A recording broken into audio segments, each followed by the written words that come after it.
6:45 a.m. This is the Sri Lanka Broadcasting Corporation. The news, edited by J. Yogaraj and read by Mario Vijayawardena. The headlines. The President calls for collaboration between creditors, financial institutions, says the Budget 2024 was presented amid the worst economic crisis. Minister Susil Premajayantha says a committee to probe COPE and SLC allegations needed.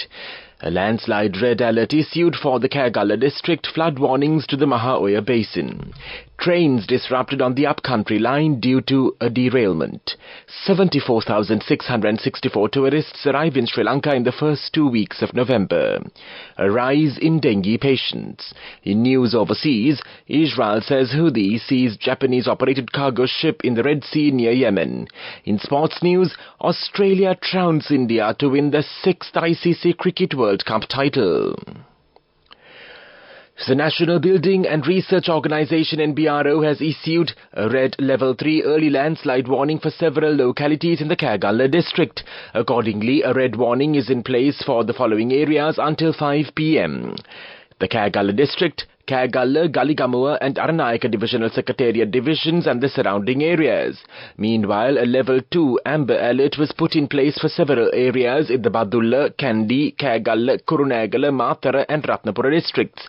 In the Badulla, Haputale Divisional Secretariat division, in Kandy, Tumpane Divisional Secretariat division, in Kagala, Mavanalla, Bulatkahupitia, Yati Antota, Varakapola and Ruwanwala Divisional Secretariat divisions, in Kurunegala, the Ridi Gama and Pulghavela Divisional Secretariat division, in Matara, the Paskura Divisional Secretariat Division, in Ratnapura, the Kalavana, Imbulpe, Kolona, Alapata, Valigepola, Kuruvita, Ratnapura, Ahaliagoda, Godakavela, Balangoda and Openayaka Divisional Secretariat Divisions. A level 1 yellow warning was issued for the following areas in Badulla, Passara, Valimada and Haldamulla Divisional Secretariat Divisions, in Hambantota, the Valasmulla Divisional Secretariat Division, in Kandy, the Gangavata Korale, Udapalata, Udunuwara, Patadumbara, Madadumbara and Ududumbara Divisional Secretariat Divisions, in Matale, the Ukuvela Divisional Secretariat Division, in Matara, the Mulatiana and Kotapara Divisional Secretariat Divisions, in Ratnapura, the Kirialla, Palmadula, Nivitigala, Ayagama and Kahavata Divisional Secretariat Divisions. Altogether, 74,664 foreign tourists arrived in Sri Lanka in the first 15 days of November, according to latest statistics released by the Sri Lanka Tourism Development Authority. According to the SLTDA data, this is the highest number of tourist arrivals recorded within the first 2 weeks of any month of 2023. The previous highest arrivals in the first 15 days were in March 2023 with 60,882 international visitors. The SLTDA has forecast that 204,114 tourists will arrive in November as peak tourist season starts. The total number of tourist arrivals from the 1st of January to the 15th of November is 1,200,119 with an income of $1.59 billion having been generated, official data shows. Sri Lanka's tourism industry is aiming to attract 2 million visitors in 2023.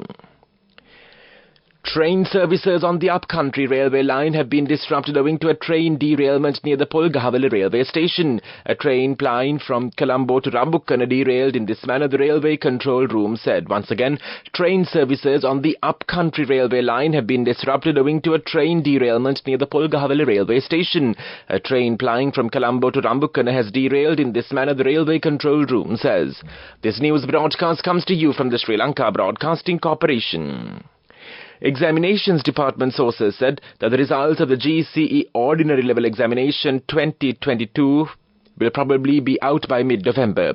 The Examinations Commissioner General Amit Jayasundara said that the Examination Department is engaged in the process of issuing the results by now and the data entering process is going on. Sources added that it will take a few weeks and the results will probably be issued by the 25th of November.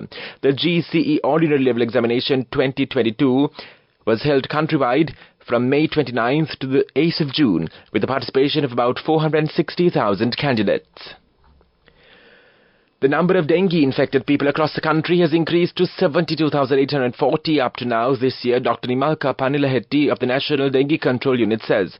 The highest number of infected people are reported from the Western Province and the number is 34,645, a 47.5%.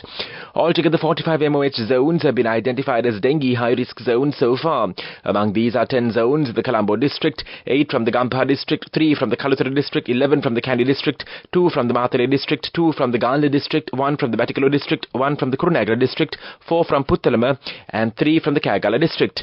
In November alone, 4,347 infected people have been reported. So far, 15,464 infected people have been reported from the Colombo district, 14,596 from the Gampaha district, 4,585 from the Kaluthara district, 7,068 from the Kandy district, 3,371 from the Puttalama district, 3,065 from the Kagala district, 2,933 from the Ratnapura district, 2,797 from the Kurunegala district.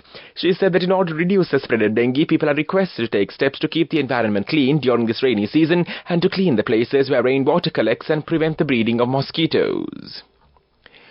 President Ranil Wickremesinghe highlighted common challenges faced by the Global South, particularly economic issues such as debt settlement difficulties and limited accessibility to international financial markets. In a virtual address during the leaders' session of the second Voice of Global South Summit, President Wickremesinghe expressed gratitude to Prime Minister Narendra Modi for the invitation, acknowledging India's pivotal role in organising the event. The summit was inaugurated by Prime Minister Modi and attended by distinguished leaders from various developing countries. Reflecting on the significance of the first Voice of Global South Summit, President Wickremesinghe commended India's leadership and the positive impact it had on drawing international attention to the priorities of the developing world. He noted the successful outcomes of the G20 summit under India's presidency, which identify key priorities and diverse issues related to developing nations. During his address at the first summit, President Wickremesinghe highlighted common challenges faced by the Global South, particularly economic issues such as debt settlement difficulties and limited accessibility to international financial markets. He underscored the need for external assistance from multilateral institutions and developed economies, with India positioned as a bridge between developing economies and G20 countries to address these challenges.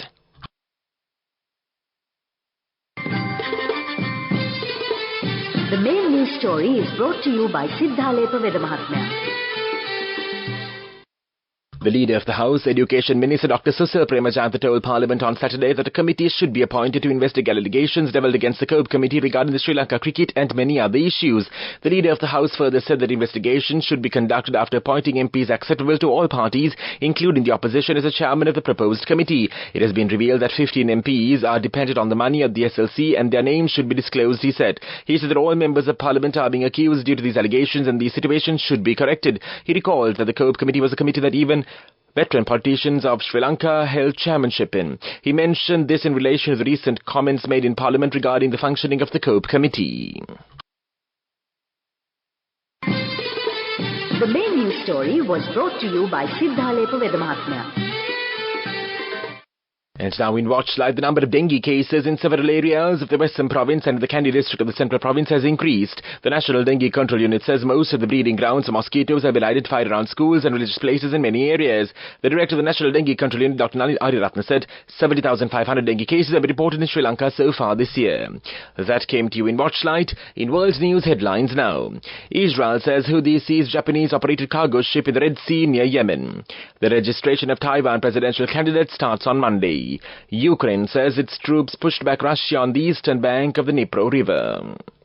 Israel's military said on Sunday the Houthi rebel group in Yemen has seized a cargo ship in the Red Sea near Yemen. It says the ship was heading from Turkey to India. The Prime Minister's Office of Israel says the cargo ship is owned by a British company operated by a Japanese company. It says the ship is carrying 25 people, including those from Ukraine, Bulgaria and the Philippines, and that no Israelis were on board.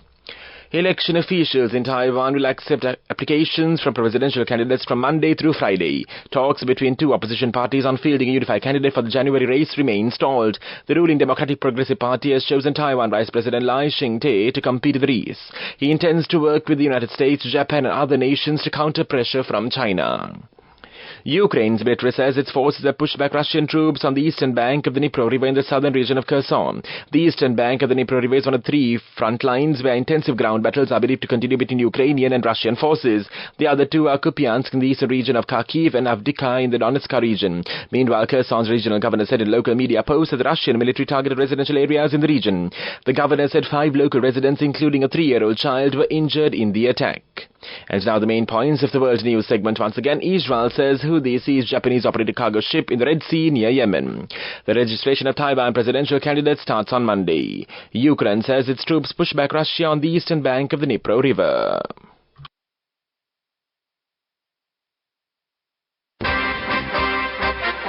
Development news.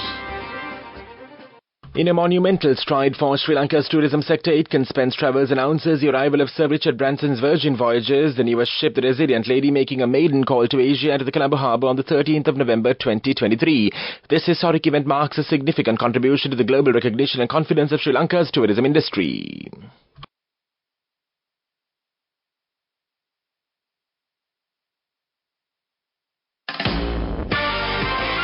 Moving on with sports news.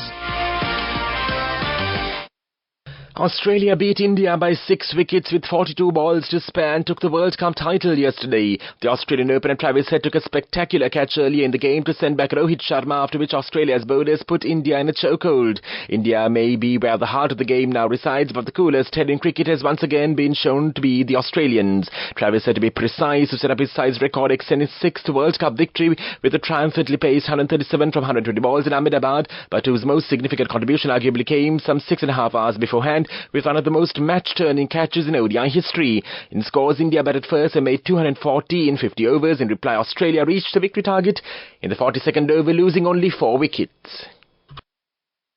Go ekak thiyana youth eකට life එකේ change එකට නියමෙට set වෙන්න ඇස් වහගෙන දැකපු හීන හැබැ කරන්න youth එකට නියමෙට set වෙන friendship එක මෙන්න. The all-new NSB Ithru account, NSB IM, a plan for your dream. Business News, sponsored by National Savings Bank, the safest place for your money.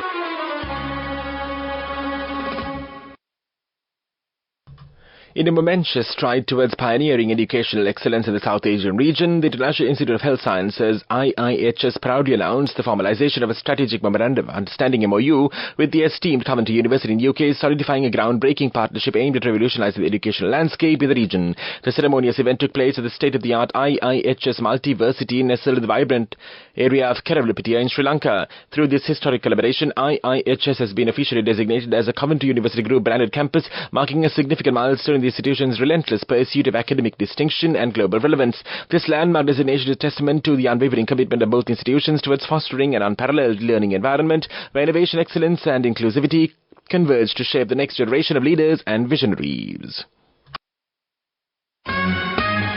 Business News, sponsored by National Savings Bank, the safest place for your money. Go ekak thiyana youth එකට life එකේ change එකට නියමෙට set වෙන්න ඇස් වහගෙන දැකපු හීන හැබැ කරන්න youth එකට නියමෙට set වෙන friendship එක මෙන්න. The all-new NSB Ithru account, NSB IM, a plan for your dream. And now in economic news, the third international petroleum player to enter the Sri Lankan market, RM Parks of the USA, has deposited the initial payment with the government, disclosed Minister of Power and Energy Kanchana Wijesekara. Speaking to the media, he said that RM Parks will start operations in Sri Lanka from next month. The US-based company will initially take over 150 fuel stations and will operate them. Weather report. The Met Department says showers of thundershowers will occur at several places in most provinces of the island after 1 p.m. Fairly heavy showers above 75 mm are likely at some places in the central Sabaragama and Uva provinces. Showers may occur at some places in the northern and eastern provinces and in the Puttalama district during the morning too. The general public is kindly requested to take adequate precautions to minimize damages caused by temporary localized strong winds and lightning during the thunder showers. This weather report was issued at 4:30 a.m. Further details could be obtained by visiting the official website of the department. That was with the report, and now the headlines of this news broadcast once again. The President calls for collaboration between creditors, financial institutions, as Budget 2024 presented amid the worst economic crisis. Minister Susil Premajanta says committee to probe COPE SLC allegations needed. A landslide red alert issued for the Kerala district, flood warnings to the Maha Oya basin. Trains disrupted on the upcountry line due to a derailment. 74,664 tourists arrived in Sri Lanka in the first 2 weeks of November. A rise in dengue patients. In news overseas, Israel says Houthi seized Japanese operated cargo ship in the Red Sea near Yemen. In sports news, Australia trounced India to win the 6th ICC Cricket World Cup title. As that concludes this news broadcast, You're with Radio Sri Lanka, and it's back to your host as always on a Monday morning. Sharifa Tahir on the other side, all adorned or dressed in a kit all the way from Pakistan, if I'm not mistaken, Sharifa. Yes, in vibrant hues, floral hues, in a shalwa kameez.